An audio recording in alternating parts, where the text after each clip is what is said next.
여러분, 전산세무 2급 84회 기출 두 번째 강좌입니다. 네, 이번 강좌는 부가가치세 신고와 결산에 대한 부분을 진행하겠습니다. 계속 연속적으로 듣는 분들은 준비가 다 되어 있을 거니까 시작할게요. 3번 문제 보시면 부가가치세 신고와 관련하여 물음에 답하시오라고 되어 있고요. 배점은 10점이라고 나와 있습니다. 부가가치세 신고 관련 문제는요. 1번 문제 같은 경우는 의제매입과 관련된 문제가 출제가 됐고요. 의제매입세 공제신고서. 그리고 두 번째 문제는 어김없이 부가가치세 신고서를 작성하는 문제를 출제했습니다. 그러면 1번 문제부터 순차적으로 진행하겠습니다. 이 문제에 한해서 당사는 음식점업을 영위하는 법인기업이라고 가정한다라고 줬습니다. 자, 여러분, 음식점이면 요식업을 한다는 얘기네요. 자, 그래서 음식점을 영위하는 법인기업. 이거 중요합니다. 왜냐하면 일반적인 기업에 해당됐을 때와 음식점이었을 때 우리 의제매입세액을 공제받는 공제율이 달라요, 여러분. 그래서 중요한 부분이고요. 다음 자료를 이용하여 2020년 1기 확정신고 기간, 그러면 4월부터 6월이고요. 부가가치세 과세 기간에 의제매입세 공제신고서를 작성하시오. 단, 의제매입세 공제 대상이 되는 거래는 다음에 주어진 거래뿐이며 불러오는 자료는 모두 무시하시고 직접 입력하라고 합니다. 그러니까 결론적인 전표 입력은 고려하지 않는다. 전표에 입력된 정보는 검토하지 말아라. 또는 부가가치세 신고서에 반영된 건 우리 신경 쓰지 않겠다. 이런 식의 표현으로 이해하시면 되겠습니다. 배점은 3점이고요. 자, 매입 자료 부분에 보시면 서울농산과 강남마트에서 사온 게 있습니다. 자, 우리 조심하실 게 뭐냐면 우리가 제조업이었을 때는 농업인 매입분도 별도의 증빙이 없어도 인정이 됩니다. 근데 제조업이 아닌 경우에는 우리 무슨 부분 사업자한테 매입한 건 반드시 증빙이 올바르게 되어 있는지 꼭 확인하셔야 됩니다. 그래서 증빙을 봤더니 우리 올바르게 받아왔다라는 게 보여지네요. 그래서 계산서와 신용카드, 그러면 의제매입 공제받는데 하자는 없습니다. 그리고 물품명에 봤더니 모두 다 농수, 임축산물에 해당되는 부분이네요. 그래서 농산물이라고 했으니까 대상도 됩니다. 그리고 의제매입은 예정신고를 할 때는 우리 그대로 공제를 받습니다. 그대로 공제. 근데 우리 확정신고를 할 때는 그대로 공제받는 게 아니라 정산 후 한도 내에서만 무엇한다? 한도 내 공제가 됩니다. 자, 이게 다른 점이죠, 여러분. 됐을까요? 그럼 우리는 지금 확정신고입니다. 그럼 뭘 해야 된다? 정산을 해야 되겠죠. 그게 추가 자료입니다. 자, 1기 예정의 과세표준은 우리 얼마이고요? 1억 4천입니다. 1기 확정의 과세표준은 2억입니다. 그러면 우리 한도 금액은 1억 4천과 2억이 더해진 3억 4천에 해당되는 금액의 한도가 나올 겁니다. 그 한도 내 금액까지만 공제가 되고요. 원래 한도 금액은 현재 세법 개정에 의해서 원래 35%인데요. 40%까지 상향 조정해줬죠. 그게 2021년도 12월 31일까지 적용이 됩니다. 자, 그래서 그 부분이 한도가 계산이 되면 내가 매입했던 금액 가지고 우리 그 한도 내 금액만 공제받으시면 되겠습니다. 자, 1기 예정 신고인 1월 1일부터 3월 31일까지는 면세 품목에 대한 매입이 없어 의제매입세 공제를 무엇하지 않았다? 받지 않았답니다. 받았다라고 하면 여러분, 이 부분은 우리 기존에 무엇한 거? 공제받았다라는 부분으로 입력을 하셔야 돼요. 근데 나는 기공제 매입세액이 없다라는 표현이 됩니다. 됐을까요, 여러분? 네, 별로 특이점이 없네요. 그러면 저희 입력을 하러 갈 건데요. 가기 전에 이것도 정리할게요. 우리 음식점을 영위하는 법인기업입니다. 그럼 여러분 음식점의 공제율은 몇 %이다, 아니, 얼마이다. 우리 일반적인 기업이면 우리 중소기업은 104분의 4, 그리고 비중소기업은 102분의 2입니다. 근데 음식점을 영위하는 법인기업은 우리 106분의 6만큼 공제를 받아요. 그래서 의제매 공제율도 기억을 했어야 되는 문제입니다. 자, 정리됐으니까 저희 입력을 시작해 보도록 하겠습니다. 부가가치 모듈 선택해 주시고요. 부속명세서 원에 가셔서 우리 의제매입세 공제 신고서를 선택합니다. 자, 신고서 선택하시고 1기 확정이니까 우리는 4월부터 6월의 과세 기간을 입력해 주시면 되겠습니다. 그래서 4월부터 6월. 자, 그리고 관리용에 가셔서 공급자 F2번 눌러주시고 서울농산을 선택해 주시면 됩니다. 자, 취득 일자는 4월 5일이니까 2020년 4월 5일이라고 입력하시고요. 자, 증빙은 계산서 받아왔습니다. 1번 계산서 선택합니다. 물품은 농산물이라고 되어 있으니까 그대로 입력합니다. 여러분 지금 수량을 주어진 게 있나요? 수량을 준 게 있어요, 없어요? 있죠. 여기 수량 킬로그램짜리 있죠. 네, 우리 어떤 농산물인데 여러분 200kg에 1억 600일까요? 금인가 봐요. 자, 우리 200kg 넣어주시고요. 매입가액은 1억 600만 원 입력합니다. 아까 공제율 얼마 쓰시라고요? 106분의 6을 씁니다. 3번 선택하시면 의제매입세액은 600만 원이 나옵니다. 자, 서울농산에 여러 건이 있으면 여기다 추가적으로 입력하시면 되는데 우리는 한 건밖에 없으니까 우리 공급자 나인 선택 다시 해주시고요. F2번 눌러서 강남 마트를 선택해 주시면 되겠습니다. 취득일자는 2020년 5월 6일입니다. 구분의 증빙은 신용카드니까 2번 선택합니다. 물품명은 농산물이라고 넣어주시면 되고요. 수량은 50입니다. 매입가액은 4,240만원 입력합니다. 공제율은 동일하니까 106분의 6, 3번을 선택하시면 의제매입세액은 240만원이 나오게 됩니다. 그래서 서울농산과 강남마트 입력이 끝나시면 여기 매입가액의 개는 1억 4,840이고 의제매입과 관련돼서 공제받을 수 있는 금액은 840이라고 하는 합계가 등장이 됩니다. 근데 이게 예정신고였다면 이대로 끝이라는 거예요, 여러분. 근데 확정신고이기 때문에 반드시 무엇을 해주셔야 된다? 정산. 자, 정산하는 자리가 면세, 농산물 등이라고 되어 있는 이 자리입니다. 그럼 이 자리에 가셔서 과세표준을 주어진 거대로 입력합니다. 그럼 과세표준의 예정분의 금액은 1억 4천이죠? 네, 1억 4천 입력. 자, 그리고 확정은 2억입니다. 2억 입력. 자, 그래서 2억을 넣어주시면 우린 3억 4천에 곱하기 40%에서 우리 한도는 1억 3천6백입니다. 그럼 1억 3천6백에 단기 매입한 1억 4천 840만 원이 단기 매입에 들어옵니다. 근데 여러분 조심하실 게 뭐냐면 지금 여기선 예정신고 때 의지매입 공제를 받은 게 없기 때문에 여기 단기 매입액이라고 해서 나와져 있는 이 부분에 금액을 사실상 저희는 확정 때 입력했던 금액을 그대로 가져간 것 뿐이에요. 그런데 예정 때 공제받은 게 있으면 반드시 B 자리의 금액은 합산해서 넣어줘야 합니다. 결론적으로 B에 들어가야 되는 건 내가 예정에 구입한 거와 확정에 구입한 금액의 합인 거예요. 근데 지금 저희는 예정 때 공제받은 게 없으니까 그대로 1억 4,840만 원 그대로 가져가시면 되겠습니다.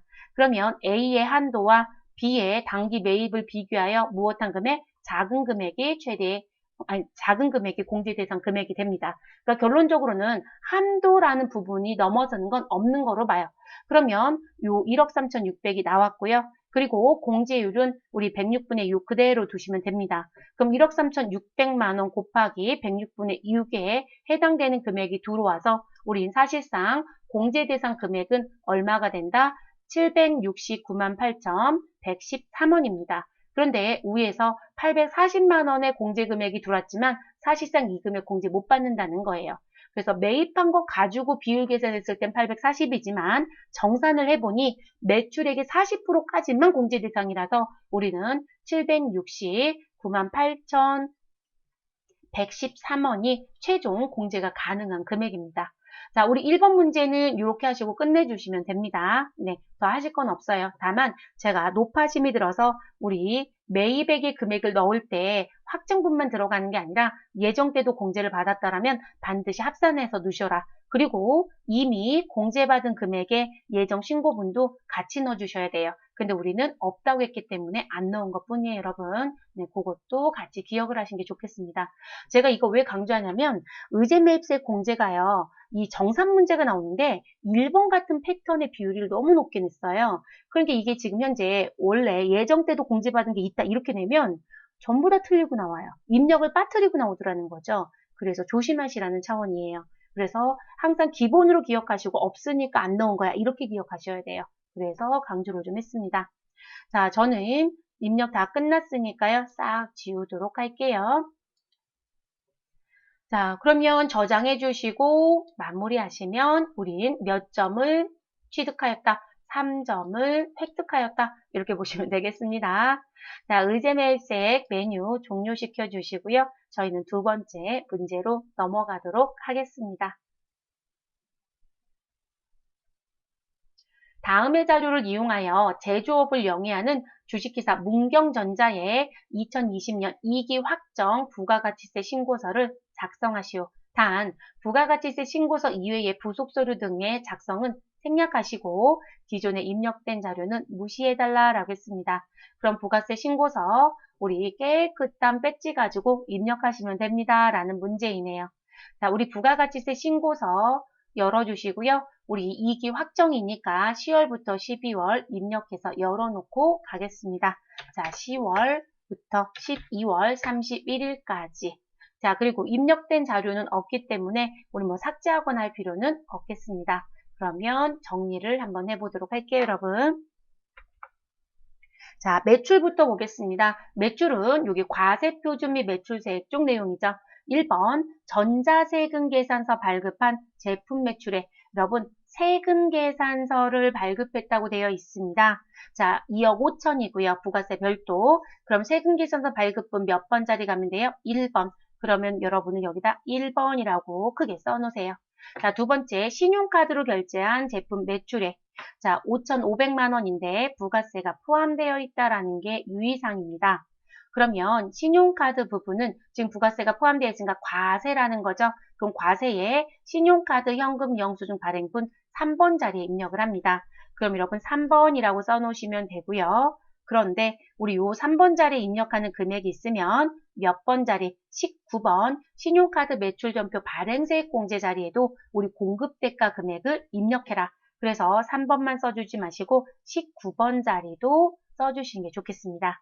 세 번째, 내국신용장에 의한 제품 매출액. 여러분 내국신용장 구매확인서 거래는 세금계산서를 발급하는 거래입니다. 그리고 영세율 세금계산서를 발급하겠죠. 그러면 영세율 자리에 세금계산서 발급분 5번 자리에 들어가면 됩니다.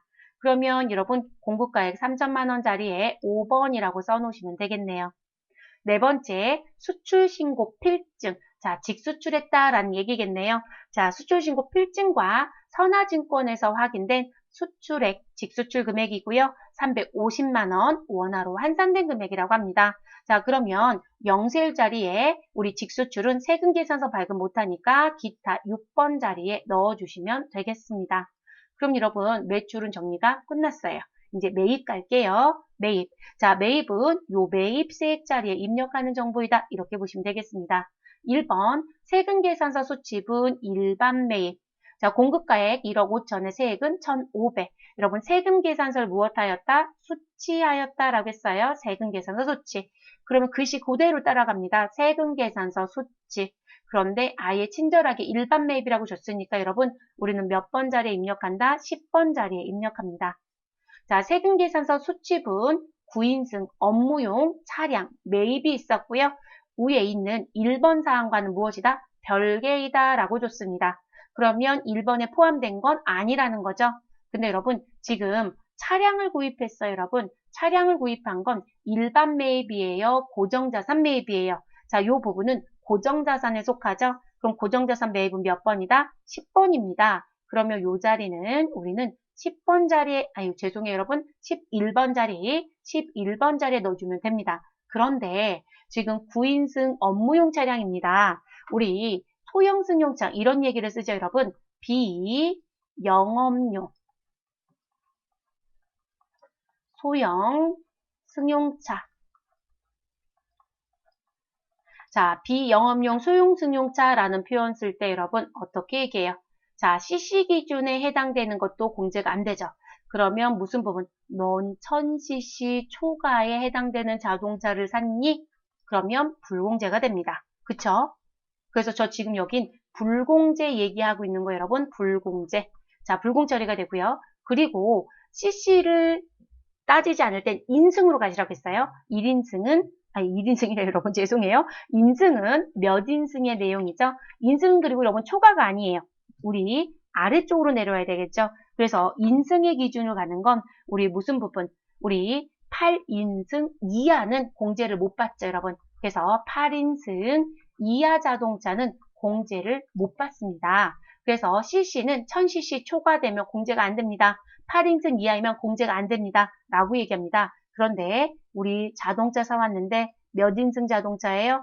9인승 자동차 여러분, 우리 공제가 가능하다, 불가능하다? 가능합니다. 그렇기 때문에 세금계산서 수취분에 고정자산 매입만 넣으시면 되고요. 절대로 16번 공제받지 못할 매입세액엔 입력하시면 안 돼요. 우리가 자동차 문제가 나오면 불공제 쪽에 넣는 걸 너무 많이 하다 보니까 무의식 중에 다 불공에 놓고 나와요. 아니에요, 여러분. 이거는 공제가 가능합니다. 그래서 2번의 내용은 공제 가능. 그래서 공제받지 못할 매입세액엔 절대 입력하지 않습니다.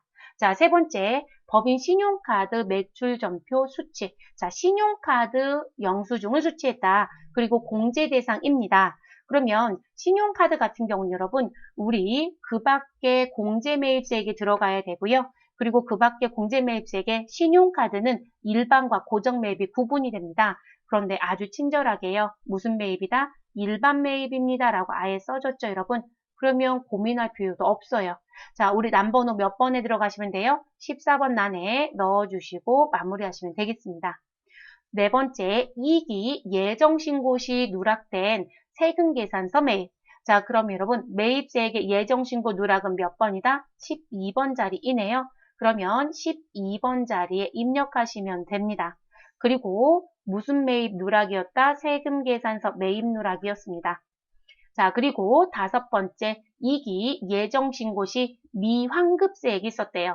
여러분, 우리 환급은 무슨 환급과 무슨 환급이 있다? 환급은 두 가지가 있습니다. 하나는 일반 환급의 제도가 있고요. 하나는 조기 환급의 제도가 있습니다. 그런데 일반 환급에 해당되는 회사는 무엇할 수 없다. 예정되는 환급을 못 받습니다. 그래서 예정신고 시 환급세액은 우리 미리 환급을 받을 수 없다. 그래서 일반 환급자들은 확정신고 기한 후 30일 이내 받아요. 그렇기 때문에 예정신고 때 환급세액이 있으면 확정신고할 때 못 받기 때문에 무슨 신고할 때 여러분? 확정신고 시 무엇한다? 입력합니다. 자, 직접 입력해야 되겠죠? 그러면 이 5번에 있는 미환급세액은 어느 부분에 아래쪽에 있는 예정신고 미환급세액 21번 자리에 넣어주시면 됩니다. 그래서 21번 자리에 넣어주시고요. 양수로 넣으시면 됩니다. 양수. 우리가 부가세 신고서에 음수가 나오는 금액이면 환급이고 우리 양수가 나오면 무엇이다? 납부이다라고 하지만 이 자리에는 계산 공식 자체가 양수를 넣어주면 납부세액에서 빠져요, 여러분. 그래서 21번 안에 넣어줍니다. 자, 기타 자료 볼게요, 여러분. 우리 요거 정리할게요. 이 4번에 봤더니 여러분, 예정신고시 누락된 세금계산서가 있었어요. 근데 여러분, 매입 누락이죠. 우리 지금 4번은 매출 누락이 아니라 무슨 누락이다? 매입 누락입니다. 여러분, 매입 누락은 사실상 누가 손해일까요? 자, 제가 예정신고 때 세금계산서 매입분이 있었는데 내가 신고 때 빠뜨린 게 있어서 확정신고 때 들어가서 매입세 공제를 반영할게요 라고 되는 거거든요. 그러면 사실상 사업자는 예정신고 때 무슨 부분, 오히려 내가 납부를 해야 되는 입장이면 납부를 더 많이 했다가 되고요. 오히려 환급을 받은 입장이면 환급을 못 받았다가 되는 거예요. 그래서 사업자한테 오히려 더 뭐가 되는 손해인 부분이에요. 그래서 매입 누락은 가산세가 일반적으로 있다 없다?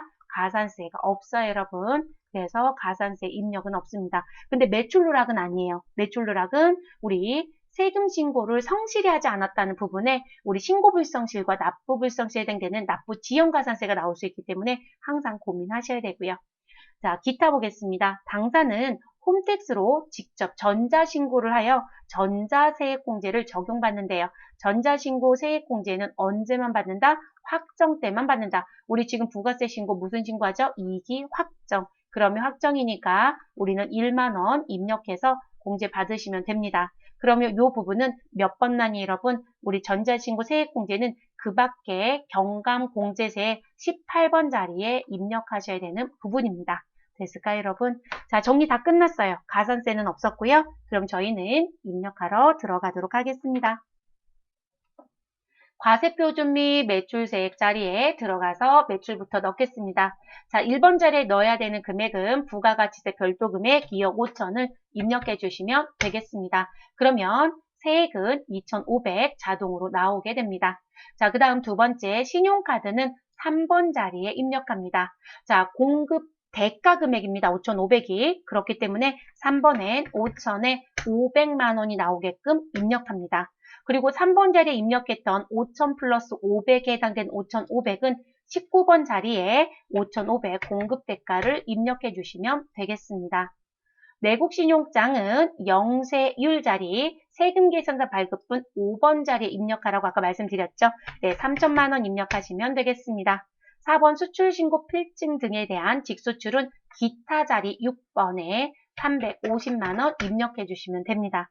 자, 요 입력이 다 끝나면 과세표준 및 매출세액의 합계는 3억 3,350에 세액은 3천만 원이 나오게 됩니다. 자, 매입에 가겠습니다. 세금계산서 소치분 일반 매입 10번 자리엔 얼마 넣어주셔라? 우리 금액 1억 5천 넣어주시면 우리 부가세 1,500도 같이 넣어주셔야 된다는 거. 자동으로 안 넣는다는 거죠. 자, 그리고 고정자산 매입 11번 자리에는 우리 2번에 있는 조건 얼마죠, 여러분? 3,500만 원 주고 자동차를 샀습니다. 부가세 350만 원 직접 입력합니다. 자, 공제가 가능하기 때문에 다시 한번 강조하지만 절대로 공제받지 못할 매입세액 16번은 입력하지 않습니다. 3번은 그 밖에 공제 매입 14번 자리라고 말씀드렸고 신용카드이니까 41번 일반 매입에 우리 공급가액에 해당되는 금액 3천만 원 입력하시고 세액 300만 원 입력해서 마무리하시면 되겠습니다. 이익이 예정신고 누락분 매입은 12번 자리입니다. 자, 12번 자리에 커서 두시면 오른쪽에 예정 누락분이 보일 거고요. 38번 자리 세금 계산서에 얼마 넣어주셔라? 1,000만 원에 세액 100만 원 넣어주시면 되겠습니다. 되셨을까요? 자, 이렇게 해서 마무리가 끝났습니다. 자, 그 다음 5번. 자, 이익이 예정신고에 대한 미완급세 몇 번 자리 넣으시라고요? 21번 자리. 자, 21번 자리에 100만 원을 입력합니다. 되셨을까요, 여러분? 자, 그리고 전자신고 세액공제는 18번 자리에 들어가야 합니다. 자, 근데 지금 제가 100만 원 넣고 엔터 치고 났더니 오른쪽에 그 밖에 경감공제세액이 벌써 열려 있네요. 그럼 18번에 해당되는 전자신고 세액공제 54번 자리에 우리는 1만 원을 입력해 주시면 되겠습니다. 되셨을까요, 여러분?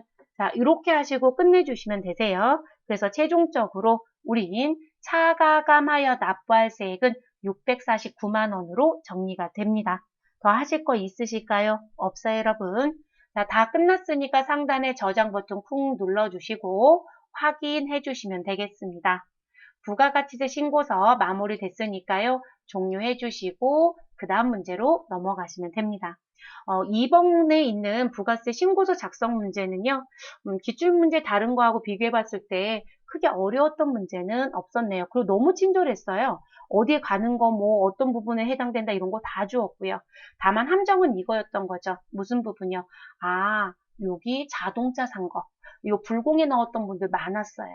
그러니까 무조건 불공이 아니라는 거. 네, 그런 건 조심을 하셔야 되겠죠, 여러분? 자, 그러면 이제 결산 들어가 볼게요, 여러분. 결산. 자, 4번에 나와 있는 문제. 다음 결산 자료를 입력하여 결산을 완료하시오라고 되어 있습니다. 자, 결산은 항상 수동 결산이 먼저입니다. 회계관리 쪽 모두 선택해 주시고요.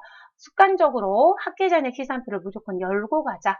자, 12월 30일을 입력해서 열어놓으시고 필요하면 볼 거기 때문에 여러분 이렇게 열어놓으시고 창은 최소화 시켜 놓습니다. 그리고 전표 입력에 일반 전표 입력에 가셔서 반드시 일자는 12월 31일을 입력해 놓고 시작합니다. 자, 1번 문제부터 보도록 하겠습니다. 단기 말 장기 투자 목적으로 보유한 유가증권 주식의 내역은 다음과 같다. 자, 여러분 여기서 여러분이 파악해야 되는 건 뭘까요? 장기 투자 목적이라는 게 우리가 갖고 가야 되는 거죠. 네, 장기 투자 목적. 여러분 장기 투자 목적으로 보유한 유가증권. 그러면 계정 과목은 무엇이다? 매도 가능 증권이다. 이렇게 보셔야 되겠죠. 자, 매도 가능 증권을 여러분 장기적으로 갖고 있기 때문에 단순히 평가가 한 번 이루어지는 게 아니라 지속적인 재평가가 있을 것이다 라는 부분. 자, 그래서 내용을 봤더니 여러분 주식명, 주식회사 우리세무에서 취득일자는 2019년도 12월 6일에 주식을 몇 주 샀다? 100주. 자, 주당 취득단가는 얼마이다? 10,000원이다 라고 주었습니다. 자, 그러면 여러분 이렇게 10,000원 주고 샀던 주식이 2020년 12월 31일 현재 50주, 보유 주식은 50주라고 하네요. 자, 주당 공정가치는 12,000원입니다. 좀 특이했던 건 뭐냐면 여러분 이렇게 취득을 하고 나서요. 12월 6일 날 취득을 하고 그리고 12월 31일 날 공정가치가 바뀔 수 있거든요. 근데 요건을 준 게 없어요. 아, 그러면 12월 6일 날 취득 단가가 10,000원인데 12월 30일에도 10,000원이었구나. 그냥 이렇게 생각하시면 되겠습니다. 그리고 조심하실 건 내가 주식을 100주를 샀었지만 현재 갖고 있는 주식은 몇 주만 가지고 있다? 50주만 갖고 있으니까 우리는 50주에 대해서만 무엇을 한다? 평가를 해야 되겠죠, 여러분. 이 부분만 평가 대상이 됩니다. 그럼 매도 가능 증권 평가도 공정가치와 무슨 금액? 장부 금액과의, 아니 취득 단가와의 차이만큼만 정리를 해주시면 된다. 이렇게 보시면 되겠죠, 여러분. 자, 그럼 저희 계산할게요, 여러분. 내가 가지고 있었던 주식 50주 곱하기 주당 공정가치는 얼마?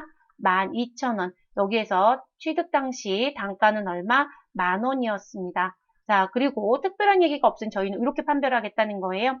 그러면 실질적으로 여러분 가격은 올라간 게 되네요. 그럼 50조 곱하기 2,000원 해주시면 되겠죠? 네, 그러면 얼마가 가격 상승이 있었다? 우리는 10만 원의 가격 상승이 있었다. 그래서 저희는 평가에 대한 무엇이 발생했다? 이익이 발생했다. 이렇게 가시면 되겠습니다. 근데 사실상 이런 패턴의 문제보다는 제가 아까 말씀드렸던 것처럼 전년도 평가가 있었고 금년도 또 다른 평가를 했을 때 그런 걸 재평가라고 하지만요. 그랬을 때 정리를 잘 할 수 있느냐라는 취지로 많이 냈는데 지금 그런 식의 문제는 아니었네요.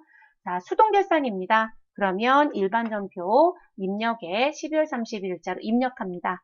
차변 매도 가능 증권 선택해 주시고요. 조심합니다. 매도 가능 증권의 코드가 123번의 당좌자산 코드와 178번의 투자자산 코드가 있습니다. 분명히 장기 투자한다고 했기 때문에 저희는 178번 코드를 써야 합니다. 자, 계정 코드 틀리시면 점수는 없겠죠. 자, 차변의 금액은 10만 원 입력합니다. 자, 상대 계정 대변엔 매도 가능 증권 평가 이익을 선택하시면 되겠습니다. 394번 코드 선택. 더 하실 거 있다 없다? 없습니다. 이렇게 정리하고 마무리. 자, 두 번째 문제로 넘어가 보도록 하겠습니다.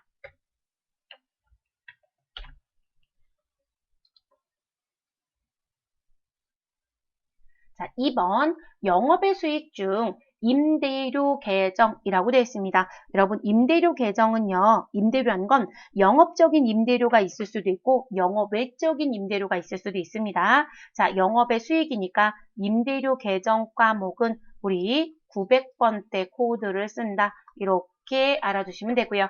자, 10월 1일자로 입금된 600만 원은 2020년 10월 1일부터 2021년 9월 30일까지 1년간의 임대료이다 라고 얘기합니다. 그럼 여러분 우리는 결론적으로 회계기간을 이렇게 길게 놓고 보면 우리 지금 언제 돈 받았고요? 10월 1일에 그런데 12월 31일까지만 뭐가 되는 거예요?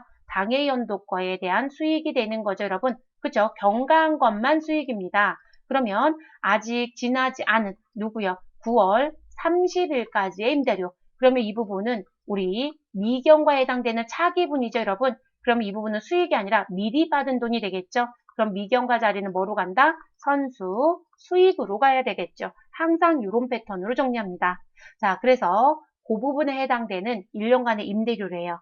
회계 처리는 음수로 처리하지 말고요. 월할 계산해 주십시오 라고 합니다.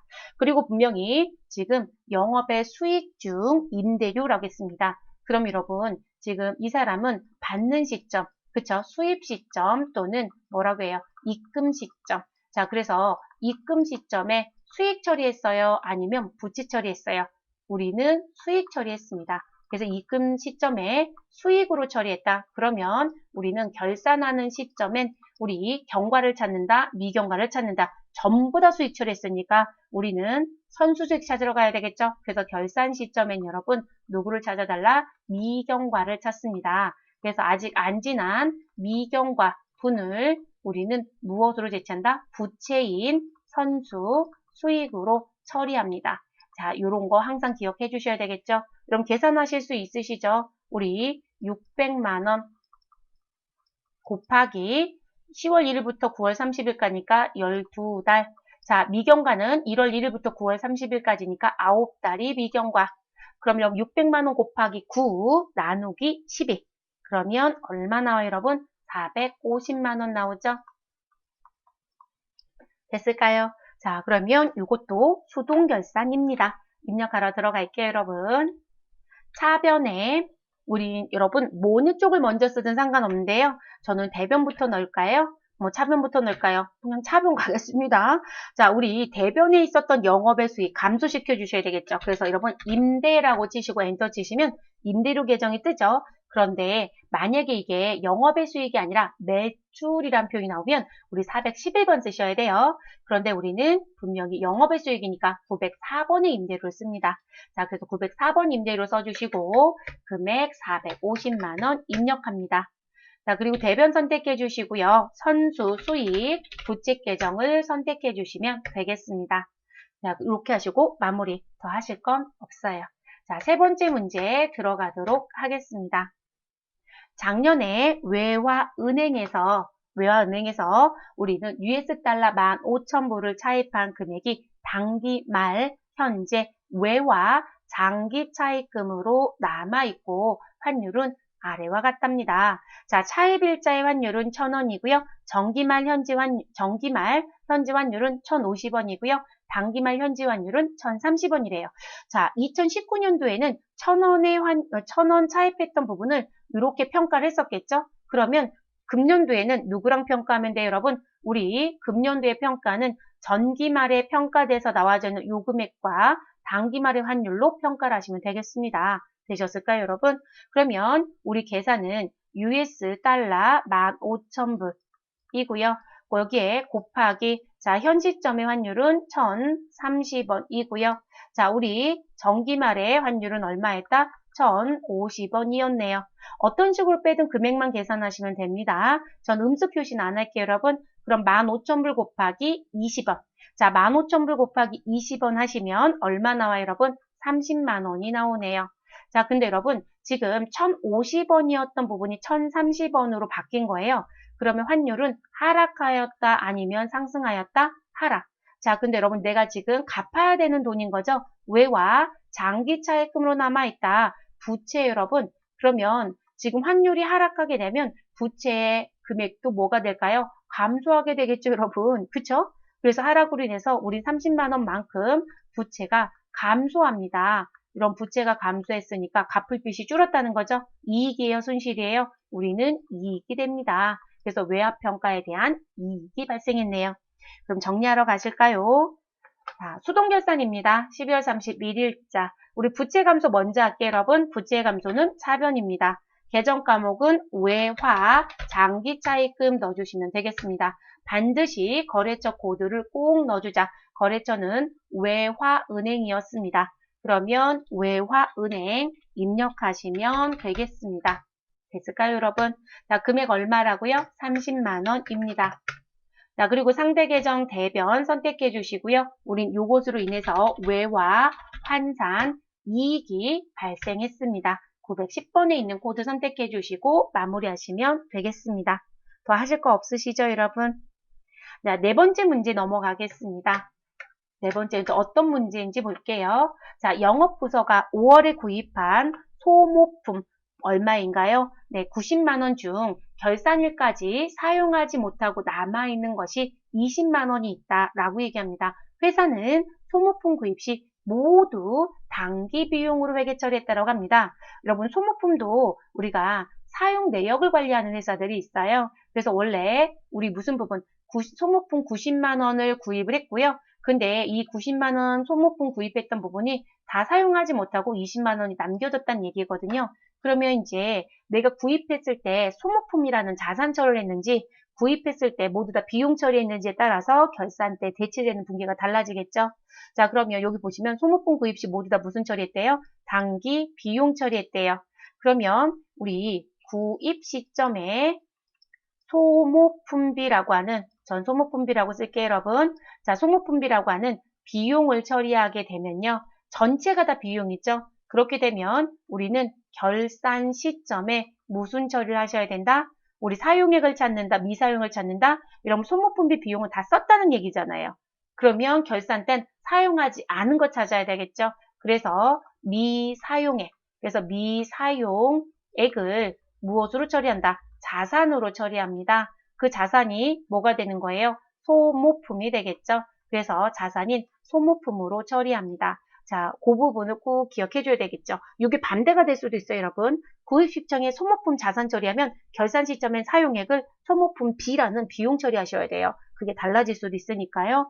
우리 그러면 지금 보시면 90만 원 중에 얼마 남겨져 있다고요? 20. 그럼 여기 20만 원이 뭐가 돼요? 미사용액. 그럼 20만 원 회계 처리하시면 되겠네요.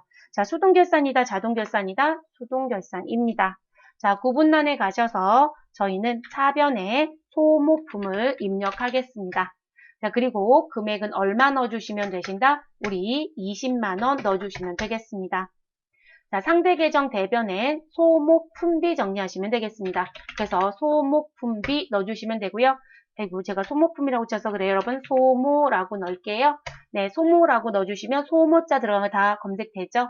그리고 아까 영업부서가 5월에 구입했다라고 되어 있었어요, 여러분. 그러면 소모품비는 판매비와 관리비 830번을 선택해야 합니다. 830번 입력. 자, 이렇게 하시고 마무리해 주시면 되는 부분입니다. 됐을까요, 여러분? 마지막 5번째 문제 들어가도록 하겠습니다. 기말 현재 제품에 대한 실지 재고 조사 결과는 다음과 같다. 자, 감모된 수량 중 70개는 정상적인 것이며 나머지는 모두 비정상적인 것이다 라고 얘기합니다.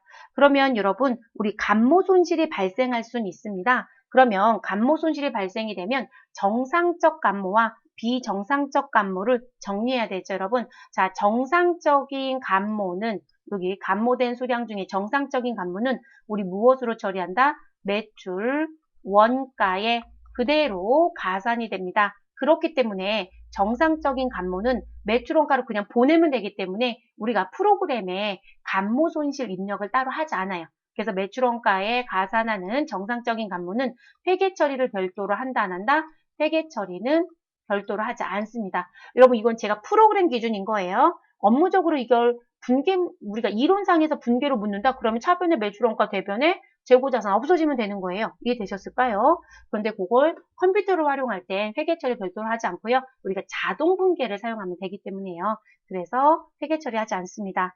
그러면 지금 일단 70개는 그렇다라고 했습니다. 그럼 여기 계산해 보시면 여러분, 장부의 재고 수량은 500이고요. 실제 재고 수량은 얼마이다? 우리 330입니다. 그럼 두 개의 차이가 얼마가 되죠? 230인 거죠. 되셨을까요? 맞죠, 여러분? 아이고, 230이 아니네요. 이제 계산을 잘못했어요. 우리 500에서 330을 빼야 되는 거죠, 여러분? 그럼 500에서 330을 빼시면 우리는 감모 수량은 몇 개가 되죠, 여러분? 우리 170인가요? 네, 170개가 됩니다. 그래서 170개의 감모가 있습니다. 그 중에 정상적인 감모는 몇 개이고요? 70개. 자, 그러면 비정상적인 감모는 몇 개가 된다? 우리 100개가 된다는 얘기가 되겠네요. 됐을까요? 자, 그렇게. 자, 재고자산 감모 손실과 관련된 회계 처리와 자, 요구사항은 일단 회계 처리를 하시는데 감모 손실 회계 처리 1차적으로 해주셔야 되고요. 자, 그리고 기말 제품 가액을 반영하여 결산을 완료해라. 단, 다른 기말 재고 자산은 없는 것으로 가정한대요. 자, 여러분 제가 설명하다가 이 자리로 와서 글을 읽었는데요. 마무리할게요. 정상적인 감모는 회계 처리 안 하고 매출 원가로 간다겠어요. 그런데 비정상적인 감모는 뭐로 처리해야 된다? 그럼 비정상적인 감모는 영업의 비용으로 처리해야 돼요. 자, 영업의 비용으로 처리하는 거니까 매출 원가에 못 간다는 거죠. 그리고 영업의 비용에 처리할 때 계정 과목이 재고, 자산, 감모, 손실이라고 하는 별도의 계정 과목을 사용하게 됩니다. 그러면 이 비정상적인 감모 100개 곱하기 분명히 단가가 있겠죠. 단위당 취득 원가 또는 공정가치라고 했는데요. 같다라는 얘기가 되고요. 왜냐하면 취득단가와 공정가치를 비교했을 때 공정가치가 취득단가보다 내려가면 평가 손실도 봐야 되니까요. 근데 같네요. 자, 이 부분에 10,000원을 곱하면 감모 손실이 나오겠죠. 그럼 100개 곱하기 10,000원 하시면 얼마 나와요? 100만원인가요? 네. 자, 그래서 100만원이 나옵니다. 이 100만원은 일반 점포에서 직접 회계 처리하셔야 돼요. 누구로? 영업의 비용으로 보내야 되니까. 그래서 이 부분은 수동결산입니다. 그래서 수동결산 해주셔야 되는 부분이고요. 됐을까요? 그러면 비정상적인 감모는 회계 처리하실 때 어떻게 하셔야 되냐면 차변에 뭐라고 써주시고 우리 재고자산 감모 손실이라고 써주셔야 되고 대변에 누구 써주시면 돼요, 여러분? 내가 가지고 있었던 재고자산이 제품이 창고에서 없어졌다는 거죠. 그럼 대변에 제품이라고 쓰시면 됩니다. 그런데 재고자산은 원재료는 공장에 투입한다고 표현하고 그리고 제품은 판매한다고 표현합니다. 그러면 판매했다라면 매출 원가에 가야 되는데 매출 원가에 못 갔죠, 여러분. 영업의 비용으로 갔잖아요. 자, 그러니까 이 제품은 반드시 적유번호 몇 번? 8번 타계정의로 대체라는 걸 꼭 해주셔야 합니다. 요거까지 해야 되는 부분. 근데 여러분 배점이 높지 않아요. 그냥 3점밖에 안 되죠. 그러면 일단 회계 처리하라고 하는 1번의 요건은 정리했습니다. 그리고 기말 제품가액을 결산에 반영해달라는 2번을 해야 되겠죠. 그래서 우리 회계 처리하는 건 수동결산이지만 기말 제품가액을 결산에 반영하는 건 자동결산이에요, 여러분. 그래서 이 부분은 두 가지를 해야 합니다. 그럼 이제 기말 재고 금액을 정리해야 되겠죠. 그래서 지금 제품에 대한 기말 재고 금액, 제품 기말 재고액. 자, 여러분 기말 재고액은 일단 내가 가지고 있는 실제 재고가 얼마가 있다? 330개만 사실 팔 수 있죠. 그리고 하나당 단가는 얼마이다? 10,000원입니다. 그러면 10,000원 곱해 주셔야 되겠네요. 그래서 330개 곱하기 10,000원 하시면 우리 기말 재고 금액은 얼마가 된다? 330만 원이 되겠네요. 자, 그래서 이 330만 원을 자동 결산에 입력해 주셔야 된다라는 얘기예요. 됐을까요? 그래서 이 부분. 자, 그럼 5번 마무리하러 가겠습니다. 5번 문제는 여러분들 쉬운 건 아니에요. 네. 그런데 이제 연습을 많이 했던 분들은 크게 어렵다고 안 하겠지만 회계를 공부하시고 세무에 바로 들어오신 분들은 이런 게 있었나? 근데 회계에선 잘 안 내요. 네, 세무에서만 냅니다. 세무급수부터 출제. 자, 그러면 구분란에 가셔서 차변 선택해 주시고요. 재고, 자산, 감모, 손실을 선택합니다. 959번에 있네요. 자, 금액은 얼마라고 여러분? 100만 원 계산했습니다. 자, 그래서 우리 비정상적 감모 손실만 우리 결산 일자에 회계 처리를 직접 한다. 그렇게 기억해 주세요. 대변에 내가 가지고 있었던 제품이 없어지는 거죠.